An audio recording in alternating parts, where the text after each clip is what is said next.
السلام عليكم ورحمة الله وبركاته. ازيكم حبايبي؟ عاملين ايه؟ ان شاء الله النهاردة هنعمل مع بعض ايد الشنطة ديت. ايد جميلة جدا ومتينة و... واكتر نوع من ايادي الشنط اللي ما يمطش معاكي ولا يتأثر. ويعني مليانة من جوه، مش مفرغة.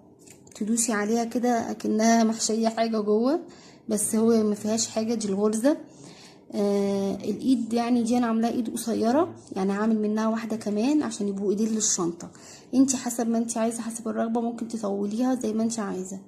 وفي الاخر بنشبكها بالابره التنظيف البلاستيك بالجنش دوت عشان تتعلق في الشنطه او في حلقه. ماشي، بس لازم قبل ما نبدا بنسيب جزء من الخيط. يلا نبدأ الفيديو. يا ريت حبيبتي لو ما اشتركتيش في القناة تشتركي وتفعلي الجرس وما تبخليش عليا باللايك. يلا نقول بسم الله. انا هنا معايا خيط اهو مكرمية، ومعايا ابرة ألمنيوم مقاس 4.5. انتي حسب سمك الخيط اللي انتي بتشتغلي بيه. هنعمل دايرة سحرية بالشكل ده كده. طبعا هشتغل غرز حشو، فارتفع سلسلة ارتفاع. هعمل 1 حشو، 2 اهو، 3، 4، 5، 6، 7. طبعا لو الخيط سميك معاكي ما بتكتريش، طبعا ممكن تخليهم 5 حسب سمك الخيط وحسب ما انت عايزة الايد يعني تخينة شوية، فبتكتري في الغرز. عايزاها تطلع رفيعة بتقللي. انا كده عملت كام غرزة؟ 1 2 3 4 5 6 7. المفروض ان احنا بنقفل فين بقى؟ ادي اول غرزة معانا اهي. المفروض ان احنا بندخل تحت حرف الفي كده بالابرة اهو، وبنسحب بمنزلقة. لا، انا مش هنزل تحت حرف الفي، انا هقفل في الحلقة الخلفية مش الامامية، وهقفل بغرزة حشو مش بمنزلقة. ازاي؟ هنشوف مع بعض. هدخل في الحلقة الخلفية اهي واسحب واعمل غرزة حشو، وادي 1. ونفتكر احنا عاملين كام غرزة؟ عاملين 6، صح؟ هدخل في اللي بعدها في الحلقة الخلفية واسحب واعمل حشو، ادي 2. اللي بس عاملين 7، سوري. ادي التالتة في الحلقة الخلفية، ادي الرابعة. وانتي تتعلمي ما تشديش ايدك. ادي الخامسة، ادي الستة في الحلقة الخلفية يا جماعة. ادي اخر غرزة معانا اهي، الحلقة الخلفية ظهرالي والحلقة الامامية دخلت جوه. تمام، انا كده خلصت ال7 غرز اللي كانوا معايا. طيب ايه الخطوة اللي جاية بقى بتاعت الايد الشنطة؟ بصوا بقى، ركزوا معايا. الحلقة اللي انا اخر واحدة اللي انا عملتها دي، ايه اللي ظاهر قدامي؟ حلقة خلفية اللي انا بقى بعمل فيها الحشو، وفي حلقة وراها، والحلقة اللي بعدها الحلقة الخلفية وفي حلقة وراها. طب في النص في ايه؟ في حلقة ما بينهم اهي ورا، دي اللي انا هدخل فيها اهي. هدخل كده اهي فيها واسحب واعمل حشو تاني.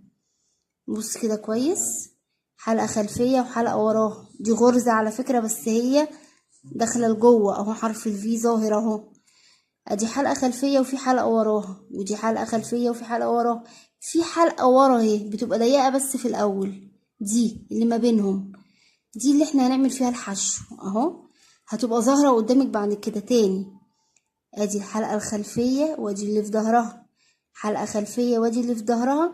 لا، انا عايزة اللي ما بينهم في النص اهو، مش دي يا جماعة، لا الحلقة دي اهي، سوري اهي دي. اسحب واعمل حشو تاني. حلقة خلفية واللي في ظهرها، والحلقة الخلفية واللي في ظهرها اهو اهي.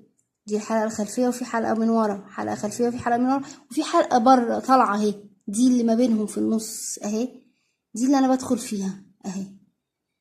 ادخل واسحب واعمل حشو تاني. حلقة خلفية واللي في ظهرها، حلقة خلفية واللي في ظهرها. انا عايزة اللي ما بينهم دي اهي، الحلقة دي اهي. اسحب منها واعمل حشو تاني. حلقة خلفية واللي في ظهرها، ودي الحلقة واللي في ظهرها، عايزة اللي ما بينهم في النص اهي. سوري اهي، ثانية اوضح لكم.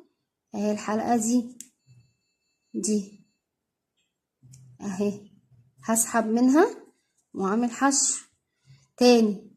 نوسع عشان تشوفوا معايا.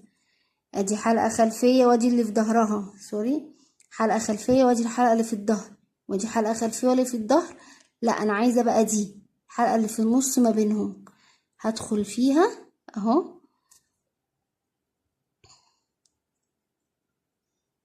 واسحب واعمل حشو تاني لحد ما الشكل يبان معانا. لو الشكل يبان معانا هتوضح اكتر.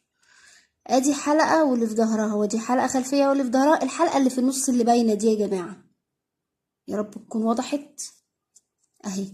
اهي الحلقة دي اهي، بسحب واعمل حشو تاني اهو. اللي بعدهم حلقة خلفية واللي في ظهرها، حلقة خلفية واللي في ظهرها. انا عايزة دي اللي في النص ما بينهم اهي، اللي في النص دي ما بينهم، هدخل واسحب واعمل حشو. كمان حلقة خلفية واللي في ظهرها، حلقة خلفية واللي في ظهرها. انا عايزة اللي في النص ما بينهم اهي، اللي في النص، بدخل واسحب واعمل حشو تاني. خلفية واللي في ظهرها، خلفية واللي في ظهرها، وادي الاخيرة اللي ما بينهم في النص، هدخل فيها واعمل غرزة حشو. تمام. تاني خلفية، وسعي كده لنفسك عشان تشوفي. ادي الخلفية واللي في ظهرها، وادي الخلفية واللي في ظهرها. انا عايزة اللي ما بينهم في النص، اروح داخلة فيها هي اللي في النص دي، واروح اخده عاملة حشو تاني. ادي خلفية واللي في ظهرها، وادي الخلفية واللي في ظهرها. انا عايزة اللي في النص ما بينهم، الحلقة دي اللي في النص دي اهي، هدخل فيها اهو اهي كده اهي، دي ما بين الاتنين اهو، هسحب واعمل حشو تاني اهو. بوسع لكم عشان نشوف. حلقة خلفية واللي في ظهرها، حلقة خلفية واللي في ظهرها. انا عايزة اللي في النص ما بينهم اهي، اهي اللي في النص، سوري اهي، بطلع واعمل حشو. بصوا معايا كده، يا رب يكون الشكل بان. لسه كمان سطر. ادي الحلقة خلفية واللي في ظهرها، وادي الخلفية واللي في ظهرها. انا عايزة اللي ما بينهم في النص دي اهي، الحلقة اللي في النص دي، هسحب منها حشو تاني.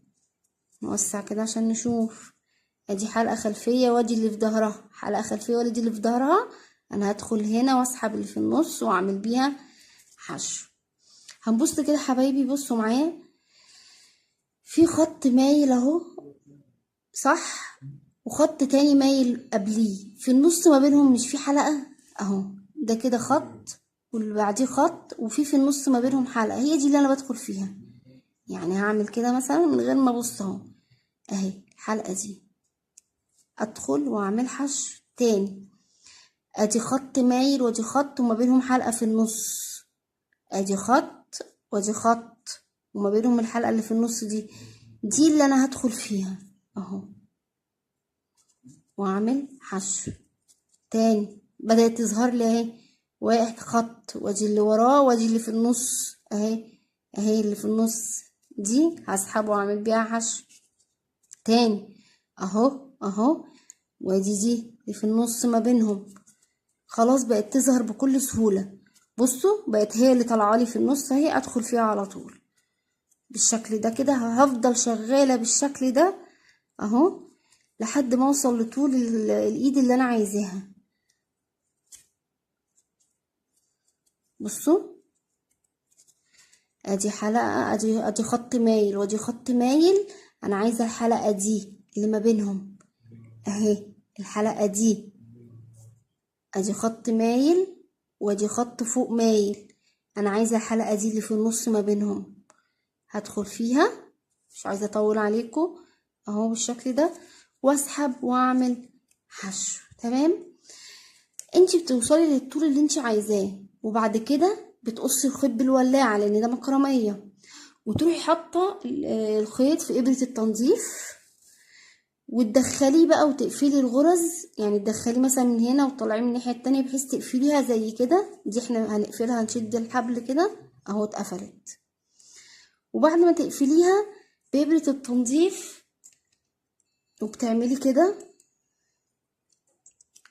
اهو وليكن، وتخشي بإبرة التنظيف هنا وتطلعيها من الناحية التانية وترجعي تروحي مدخلاها في الحلقة تاني كده اهو، وتدخليها هنا وتطلعيها من الناحية التانية وتروحي عاملة حلقة تاني اهو، تدخليها تلفيها تاني وتروحي مدخلاها بالإبرة هنا ومطلعاها من الناحية التانية وتروحي مدخلة الخيط في الحلقة تاني، بحيث ايه اهو نروح مدخلينها بالإبرة التنظيف ومطلعينها من الناحية التانية، ونروح معديين برضو من الحلقة تاني بتاعة الجنش. هنلاقي ان الجنش اتمسك معايا بقى بالشكل ده كده وملفوف عليه من هنا كذا حلقة، وبكده تكون انتي شبكتي الجنش في الايه في الايد بتاعتك. يا رب تكون الفكرة وصلتكم. لو محتاجين اي حاجة سيبولي في الكومنتات. اهو بالشكل ده اهو الجنش ملفوف عليه، وفي الاخر بعد ما بتاكد ان انا دخلت وطلعت كذا مره بروح لاسعه بالولاعه واحاول انا اخفيه على قد ايه ما اقدر. تمام، انا هنا ما لفتش الا لفتين بس اهو. الجنش بيتحرك معانا بسهوله مفيش اي حاجه وهو بيلف اصلا من هنا. يا رب الفيديو يكون عجبكم حبايبي، ما تنسونيش في اللايك والشير، واشوفكم على خير ان شاء الله في فيديو جديد، والسلام عليكم ورحمه الله وبركاته.